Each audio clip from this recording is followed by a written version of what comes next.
Okay, so today we're going to talk about Lesson 9, which is diluting solutions and concentrations. So when we talk about diluting solutions, we're usually talking about a couple of terms, such as stock solution and diluent. A stock solution is your concentrated solution.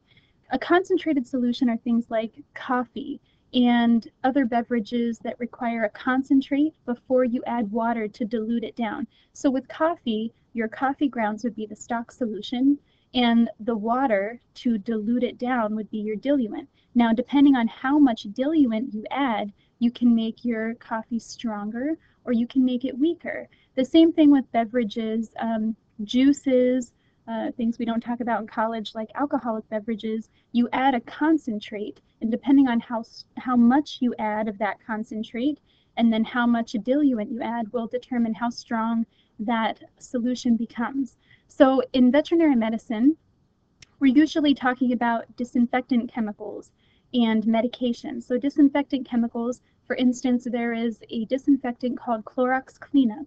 This comes in a large bottle, almost like a laundry detergent bottle, and you don't just pour it into a little bottle and spray your tables down with that. It's way too concentrated and way too strong. So what we do is we take a small amount out of that concentrate stock solution and we add a little bit of water to it into our disinfectant bottles. And then the amount that we, depending on how strong we make it, will determine how many bugs it kills on our tables and other things in a veterinary clinic. Now with medications, these also sometimes come in stock solutions. You have a concentrated medication where you will add maybe water or perhaps physiological saline or just regular saline, which is also called sodium chloride. And so those are the things that you would use to dilute down medications. Every once in a while, medications come in powders, and you don't use the whole bottle of powder. You just take out what you need for a certain animal, the size of the animal, and then you add your diluent. So again, your diluent is what is used to dilute your concentrate. Usually this is water, but again, with medications, it can vary with physiological saline, and so on. So when we actually begin to calculate our dilutions, we always begin with a concentrate, and then we always dilute it down to the desired concentration. So our dilution formula to go from a concentrate to a diluted desired concentration, we have a formula known as C1V1 equals C2V2. This should look somewhat familiar to you. Your C1V1 basically goes along with your stock solution information. So C1 is the concentration of your stock solution. V1 is the volume of stock solution you use. So for instance, let's say we're talking about laundry detergent. Your concentration of your stock solution, maybe it's 100% whatever that helps you clean your clothes. The volume of stock solution that you use would be a capful of laundry detergent to clean your clothes. Now, your C2V2, the other side of the equal sign, deals with your desired concentration, how concentrated you want your solution to be as it's cleaning your clothes, for instance, when we talk about laundry detergent. And then the volume of the final concentration that you want. So this final concentration would be something along the lines of, with laundry detergent, how much water and concentration together you have in your washing machine. So how much do you have of diluent and stock solution used? Okay, so again, C1V1 should correspond with the stock solution side. C2V2 is what you want to make your concentration and your final volume of the concentration. Now, to find the diluent that you need to add to your concentrate, you're going to take V2, which is the final volume of your concentration that you're going to make, minus the volume of stock solution that you used. And again, this is going to give you how much water you actually add to the volume of stock solution used. So let's give this a try. So usually, when you're calculating a dilution, you have three pieces of information. You're going to plug that information into the formula, and then you're going to find your unknown. So we're going to try this example here together. This says you must prepare 4 liters of 70% isopropyl alcohol solution from 100% stock solution. So the biggest thing with dilutions is making sure you identify the pieces of information correctly and place them in the C1V1 equals C2V2 formula correctly. So a little hint, there's certain wording in these word problems that say perhaps prepare or make or you need this or that amount of concentrate and volume. When you see prepare, you should be thinking C2V2 because this is what you're going to make. You can see down here in the second half of the dilution calculation, you have 100% stock solution. It already told you exactly what you need to put in your stock solution side here.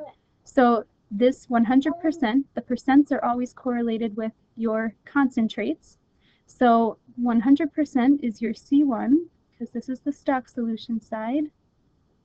And again, anytime you see prepare and you see a volume and a concentrate, you assume right away that you're dealing with C2V2 because that's what you're trying to make. So 4 liters would be your V2, 70 would be your C2. So what are we trying to find? V1. So 70% goes in the C2 place and 4 liters goes in the V2 place. So now what we're going to do is we solve by multiplying 70 times 4 and dividing 100 out so that all we have left is V1. And we should come up with 2.8 liters. So that's the amount of stock solution we're using. We solved for V1. Now we need to find the amount of diluent to add to achieve the final volume of the concentration. So again, we do that by taking V2 minus V1. And so V2 is up here. We have 4 liters for V2. That was given to us. And we figured out V1 is 2.8. So we're going to line up our decimal points. So actually, to line this up properly, I'm going to make that L a 0. So it's 4.0 and everything lines up. And then we subtract. So 0, you cannot take 8 from 0. So we make it a 10, and then we also reduce the 4 down to a 3. 10 minus 8 is 2. 3 minus 2 is 1. So for our diluent, we will be using 1.2 liters of water to dilute down 2.8 liters of our concentrate of isopropyl alcohol solution. Now, you may be wondering here, why did you take 100% and 70% and just use those numbers instead of making them a decimal, such as 1 and 0.7? So it doesn't matter if you keep them a percent, or it doesn't matter if you make these a decimal number. As long as you make both a percent or both a decimal number, you should come up with the same answer. So if you'd like, you can make the 100% down to create a decimal, which would be 1, the number 1, and then create a decimal from 70%, which would be 0.7. Multiply those, you should come up with the same answer. So again, it doesn't matter which method you use, as long as they are the same on both sides of the equal sign. Okay, so let's try some more here. I'd like you to try this first example yourself, and you should come up with V1 equals 2.5 liters, and your diluent should be 22.5 liters. Okay, the second example I'd like to go over with you because the wording is a little bit different and your amounts are in different spots. So you must prepare, again there's that prepare, so we're talking about the desired side of the equal sign, C2V2, as much 40% solution of chlorhexidine as you can from 2.3 liters of 100% stock solution. So we see prepare up here, but we only have a C2. I don't see another volume next to the word prepare, but it says we're preparing the 40% solution from 2.3 liters of stock solution. So we have two stock solution amounts here. So this is going to be our V1, and this is going to be our C1. And this 40% up here is C2. Okay, so now that we know that information, let's plug these values in. So 100% and 2.3 liters for V1. And C2 is going to be 40%. And we are going to be finding V2. So now we're going to solve for V2. So again, on the left side of the equal sign, we're going to be multiplying 100 times 2.3. We're going to divide 40 out so that we have V2 alone. So what we come up with is V2 equals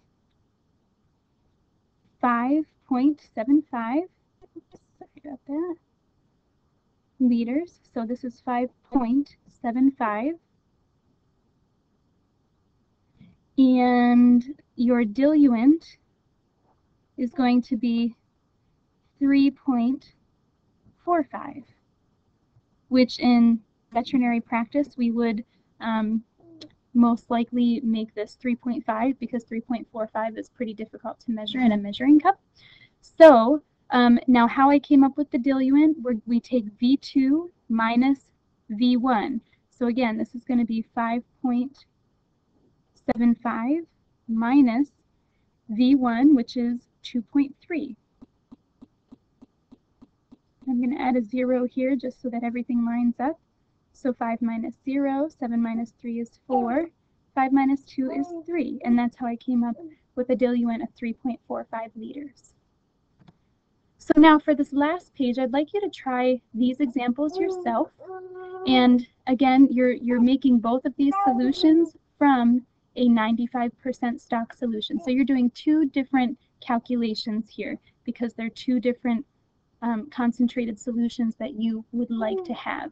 So remember, your prepare word is right here, and so you're preparing these two solutions down here. So keep that prepare in mind when you're trying to set up your amounts on the proper side of the equal sign.